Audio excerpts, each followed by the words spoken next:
2027, nous sommes de retour sur Direct Marché. Je suis accompagnée de Judith Gressier, directrice générale d'Onxeo. Bonjour. Bonjour. Alors Onxeo, c'est une société spécialisée dans le développement de médicaments orphelins en oncologie. Alors c'est né de l'absorption en juillet 2014 du danois Topo Target par le français donc BioAlliance Pharma. Donc là c'était donc il y a pile un an quasi. C'est une biotech qui est plutôt mature finalement, si on en croit. Vous avez déjà 3 produits qui sont dans des phases bien avancées. Est-ce que vous pouvez nous expliquer un petit peu justement le profil de CT, où vous en êtes au niveau des produits? Absolument. Donc on est une société qui dans le monde des biotech est une société qu'on dit mature, puisque ça fait un peu plus de 15 ans maintenant que la société existe. Son cœur de métier, c'est de développer des médicaments dans le domaine des cancers rares, donc avec un focus très bien établi. Nous avons absorbé il y a un an une société danoise qui s'appelle Topo Target, ou qui s'appelait Topo Target, et dans le cadre de cette fusion qui était très structurante pour l'entreprise, on a décidé de changer de nom. Et donc c'est comme ça que Onxeo, le nom d'Onxeo et la société renforcée est née il y a à peu près un an. On a effectivement 3 programmes très avancés et 3 programmes déjà commercialisés. Donc oui, on est une société mature. Vous avez donc plusieurs produits, vous êtes donc dans l'oncologie, dans les cancers.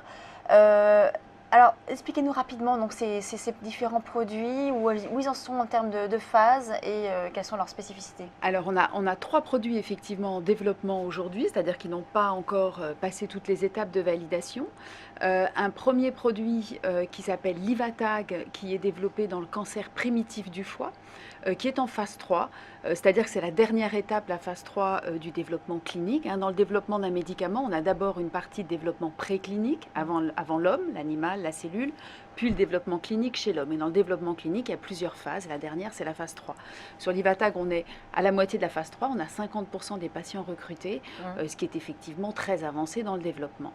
On a un second médicament qui a fini la phase 2, qui va rentrer en phase 3, qui s'appelle Validiv, qui est développé dans une indication qui est liée en fait au traitement par radiothérapie du cancer ORL, qui s'appelle la mucite sévère. Donc lui aussi, il est presque en phase 3, il est prêt à rentrer en phase 3, on fait les éléments nécessaires, on considère en courant d'année prochaine.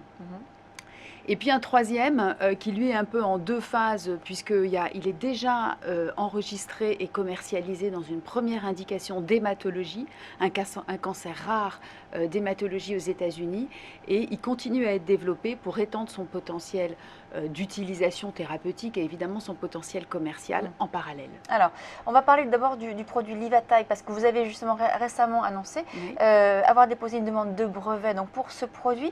Alors, quel serait le périmètre de ce brevet? Alors, c'est un nouveau brevet qui est, on appelle un brevet de composition, qui protège donc le produit en lui-même, ce qui fait partie des types de brevets les plus puissants, les plus forts en termes de protection, ce qui est une chance unique. À ce stade-là du développement d'un médicament, quelque part, on repart à zéro en termes de protection et d'exclusivité commerciale. Et il protège la formulation elle-même du produit jusqu'en 2036. Donc ça nous donne un peu de temps pour le mettre sur le marché, justement. Pour le mettre sur le marché et le commercialiser. Et quand ce brevet sera-t-il délivré alors? Alors on a fait la demande, on a déposé la demande il y a quelques jours, la semaine dernière, si je ne dis pas de bêtises. Et donc il faut quelques mois, ça va assez vite pour qu'il soit délivré, une grosse année on va dire. Alors vous nous disiez justement que le produit Livatag était en phase 3, ça fait 50% à peu près des patients recrutés. Voilà, c'était il y a 3 ans déjà que ça a été mis en phase 3. Ça paraît long? Ça paraît long, 3 ans finalement, pour des phases comme ça d'études. Pourquoi est-ce que ça prend autant de temps? Alors, c'est long. Et nous qui comptons les patients qu'on randomise les uns après les autres, c'est long pour nous aussi. Mais le développement d'un médicament, c'est plus de 15 ans. Et ça, c'est quelque chose de très important que on essaye d'expliquer. C'est évidemment connu, mais par rapport à l'investisseur et à l'investissement, c'est une échelle de temps qui est longue.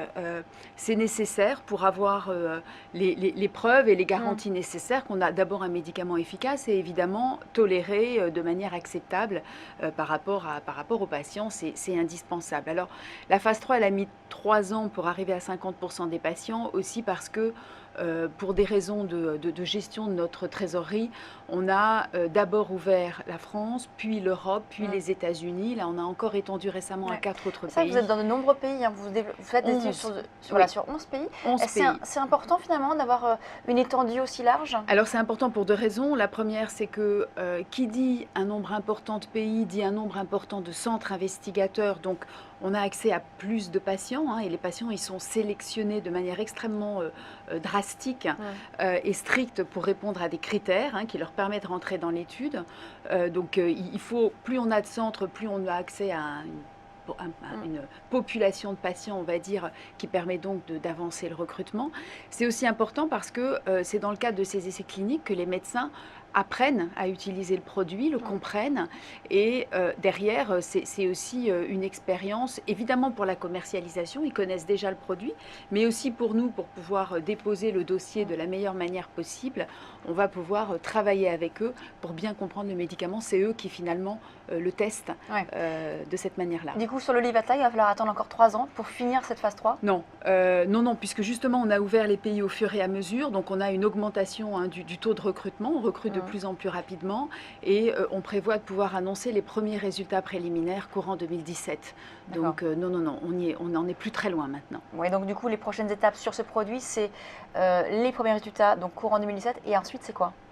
Alors ensuite, c'est c'est une étude qui est, en tout cas, qui a été réalisée, qui a été designée pour faire une étude, ce qu'on appelle une étude pivot, c'est-à-dire qu'une étude qui va permettre l'enregistrement. Donc après, on construit le dossier d'enregistrement, c'est des dossiers extrêmement lourds, on les dépose à l'agence, aux agences réglementaires qui les évaluent, qui posent un certain nombre de questions, etc. Et qui, si tout va bien, donnent l'AMM, et après c'est le lancement. La mise sur le marché. La mise et ça, sur vous le le, marché. vous le visualisez à quel horizon?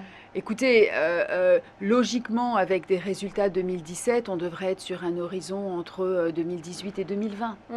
Alors, vous avez parlé aussi également du produit Beléodac. C'est en effet un des produits qui est déjà donc commercialisé aux États-Unis. Ça vous permet également d'être une des rares biotech à déjà avoir des revenus. C'est ce qui est plutôt rare. Est-ce que ça vous suffit? Est-ce que ces revenus sont suffisants justement pour financer tous vos efforts de R&D? Non. Les revenus. Alors, dans le cadre des accords de licence qu'on peut passer, on a des accords qui sont souvent structurés de manière à avoir des versements à la signature, des milestones assez conséquents en termes de montant, et puis des royalties sur vente. L'année dernière, par exemple, l'enregistrement de Beléodac nous a permis d'enregistrer plus de 35 millions de dollars. Donc ça a été une année sur laquelle, oui, mais c'est une année un peu exceptionnelle. On en a eu un certain nombre comme ça, hein, mais on ne peut pas dire que ce sont des revenus récurrents, annuels. C'est des revenus qui sont donc liés à un milestone exceptionnel à un moment ou à un autre. Donc on a des années très fastes, mais de manière générale par rapport aux ventes et donc aux royalties sur vente qu'on peut toucher, non, aujourd'hui les revenus qu'on génère sur nos produits ne sont pas suffisants, notamment parce que les coûts de développement sont des coûts très importants. Hein, la recherche vaut très très cher, et que, encore une fois, on a des accords qui sont avec des milestones relativement importants, enfin aussi importants que possible, et des royalties sur vente plus modestes. Où en est aujourd'hui votre trésorerie? Est-ce que vous avez des ressources suffisantes justement pour faire avancer toute cette recherche et développement? Alors, on a annoncé donc fin juin au résultat à mi-année que nous avions à peu près 43 millions d'euros de trésorerie, ce qui nous donne une visibilité d'à peu près 18 mois, 18-20 mois, ce qui est dans le monde de la biotech plutôt pas mal, plutôt un niveau de trésorerie assez confortable. Néanmoins, ça reste évidemment insuffisant pour faire tout ce qu'on a à faire, très clairement, et pour développer tout ce qu'on pourrait développer. Donc ça reste un sujet pour nous, non pas de préoccupation, mais en tout cas d'attention permanente. On est très très vigilant sur nos dépenses, on priorise énormément nos investissements, et on réfléchit en permanence à comment est-ce qu'on peut au mieux améliorer le niveau de la trésorerie, c'est clair. Alors justement, en 12-18 mois, c'est demain. Est-ce que vous envisagez des recours aux investisseurs, un appel au marché? Qu'est-ce que vous pourriez faire justement pour avoir des liquidités? Alors, ça fait partie des options, on les a activées, entre guillemets, un certain nombre de fois déjà, donc c'est clairement des options. Aujourd'hui, on n'est pas je dirais, en marche pour une opération de ce type. Encore une fois, on a plutôt 18-20 mois de trésorerie, donc ça nous laisse le temps de voir venir. On a aussi la possibilité toujours de voir, enfin la possibilité, en tout cas possiblement la signature d'accords qui peut nous amener des revenus, etc. Donc il y a un certain nombre d'options, je dirais, ou de scénarios possibles. Comme toujours pour nous, ils sont tous sur la table et en fonction de la manière dont l'avenir se profile, on voit quelle est la meilleure chose à faire pour l'entreprise. C'est vrai que le produit Béléodag est commercialisé par la société Spectrum aux États-Unis. Est-ce que vous avez également d'autres discussions avec d'autres partenaires justement pour commercialiser à la fois ce produit sur d'autres pays et ou également pour le Livatag qui devrait être mis sur le marché prochainement? Alors, une partie de notre métier est d'avoir des discussions permanentes avec des partenaires potentiels, avec nos pairs. Vous n'avez pas vocation à commercialiser, vous en tout cas? En tout cas, enfin, ça fait partie de la stratégie à long terme, en tout cas, d'évaluer cette possibilité. Livatag pourrait le permettre en Europe, j'entends, pas dans les autres régions du monde. Livatag fait partie probablement des produits dont le profil de rentabilité peut le permettre.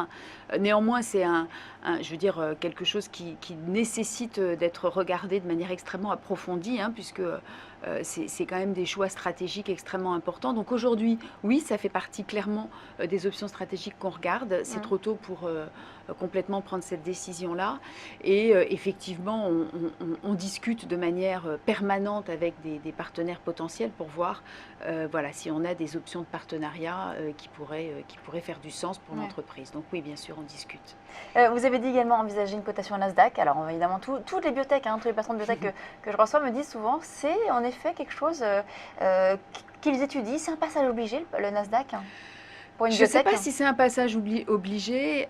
C'est vrai qu'on a quelques exemples récents de cotation au Nasdaq et de transfert finalement d'une partie de l'entreprise, en tout cas aux États-Unis, extrêmement successful, une grande réussite. C'est vrai que le marché américain reste de loin le marché pour lequel le financement et la compréhension finalement du monde de la biotech est très important. Donc forcément, c'est un marché voilà, énorme pour nous. En termes aussi de commercialisation, on n'est plus sur les mêmes niveaux en termes de potentiel de chiffre d'affaires. Donc c'est effectivement un peu un... Ça pourrait être la solution dans 18 mois alors? Ça fait partie des... C'est pas une solution, je crois que c'est un moyen. Et moi, je suis persuadée qu'il faut l'actionner quand c'est le bon moment pour les bonnes raisons. C'est pas une solution en soi, parce que être coté au Nasdaq avec une action à quelques cents... Ça vous rapporterait des liquidités en tout cas, enfin, plus de visibilité. Mais si c'est pas le bon moment, alors on n'est pas coté au bon niveau et ça sert à rien. Donc je pense qu'il faut vraiment que ce soit fait pour les bonnes raisons. Merci beaucoup Judith Gressier, donc la directrice générale d'Onxeo. On marque une très courte pause, on se retrouve tout de suite pour la valeur du jour.